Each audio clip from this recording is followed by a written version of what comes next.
In this video, I'd like to talk about something a little different. It's to do with the strange phenomenon that's been taking place in the world's oceans. Until recently, in spite of its name, the killer whale coexisted peacefully with humans.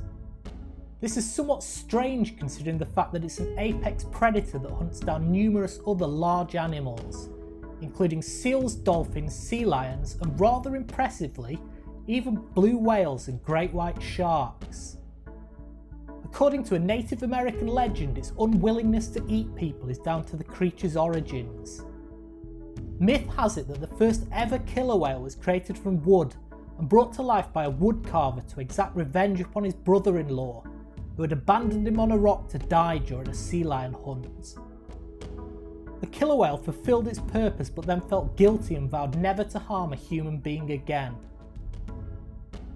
All this appeared to change 3 years ago though, when a killer whale known as White Gladis, due to her distinctive white markings, was hurt in a collision with a boat. Ever since then, Gladis has been leading a pack of younger whales in attacks on boats to get revenge. The creatures tear the rudders off the boats so that they can't steer and then ram them to pieces, swarming around the vessels to admire their handiwork. Biologist at the University of Aveiro, Alfredo Fernandez, claims that this is an attempt by Gladis to get revenge after the incident with the boat. That traumatised orca is the one that started this behaviour of physical contact with the boat, he says. This is congruent with what is known about killer whales, as the only time they've attacked humans in the past has been when they've been kept in captivity. It appears the pact made all those years ago has now come to an end. There have been 500 attacks on boats by killer whales since 2020, and the frequency appears to be increasing, suggesting that the orcas are unwilling to forget. The attacks are now often perpetrated by more than one group, with others joining the fight. Killer whales are highly social creatures and well known for transmitting behaviours from one group to another. This isn't surprising given that they've got enormous brains and are one of the most intelligent species alive. If their attacks on us were the only new development in the ocean, there would be little threat to us, given that a war between orcas and man would almost certainly be won by man, what with our superior technology. The problem is that there are also signs that killer whales have started using primitive tools. There have been sightings of them using sponges to root around in the sand for fish to save them harming their rostrums on the coarse sand whilst doing so. And also, bizarrely, wearing hats made of dead salmon, which are believed to have social status attached to them, much like expensive human hats. Us human beings tend to think that we're superior to other species due to our technology, but we forget that we were alive for millions of years before we invented anything of note. From that point, our progress exponentially increased. Could it be that orcas are on the cusp of doing this? They certainly have the requisite brain power. They lack hands to pick up tools, but if humans never had hands, do you think that would have prevented us from reaching our current point, or do you think we would have found a way around it? Because I suspect the latter. Still, killer whales clearly have a long way to go before they can match us technologically, as it took tens of thousands of years from the time we first picked up a tool to reach our current stage. Or do they? Another development means that they could actually learn from us in a way that could enable them to compete. Last year, researchers at the Friedrich Alexander University Pattern Recognition Lab started a project aimed at using machine learning to decipher the various chirps, squeaks and growls that constitute the language orcas use to communicate with one another.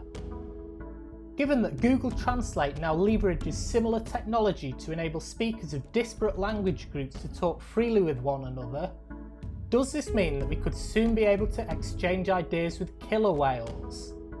If this happened, such vastly intelligent creatures would almost certainly rapidly proliferate the knowledge of anything we taught them. This could mean that Gladis and her friends would be able to do some real damage and potentially recruit more and more allies to do so. Interestingly, in the Bible, an epic battle against a sea monster is described as occurring on Judgment Day. In the Jewish Talmud, it's said to resemble a whale. There's also debate about whether the original Hebrew word tannin used in the Bible to describe it actually meant sea monster at all, or merely just meant whale. Many speculate that it might in fact be an orca. In Persian mythology, man also battled a sea monster, this time called Gandharu. In Hindu mythology, Vishnu took the form of a sea creature to save mankind from a deluge. Might it be that this creature is actually the sea monster from the Bible, aka White Gladis, and that by wreaking vengeance on us for our scarce concern for ocean life, she'll cleanse us of the flood of selfishness that's overtaken our character? Orcas' brains are designed in a way that enables them to process and react to information faster than any other ocean-dwelling creature. Their brains are 5 times the size of those of humans, and they display extremely complex social behaviour, with different cultures and behaviours associated with whales in different regions. They're known to be highly emotional, form strong bonds, and have the capacity for impressive feats of reasoning, rivaling those of humans. Arguably, the only thing preventing them from going toe-to-toe with us is their good nature, and the fact that they're at an earlier stage of development from us in terms of tool development and usage. Tolerance only goes so far though, and if you push someone far enough, they're liable to snap. It seems White Gladis has done exactly that, and that our days as apex predators may be numbered. I hope you enjoyed this video, thanks for watching.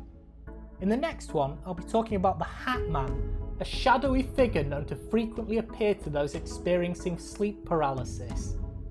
In recent years, it's been discovered that he appears to a large percent of those hallucinating from Benadryl abuse, with hundreds of those who've abused this drug describing him in scary similar terms. I'll be looking at the significance of this figure and precisely what he is and where he comes from. For now though, remember to keep the oceans clean so that we can reduce White Gladis's wrath.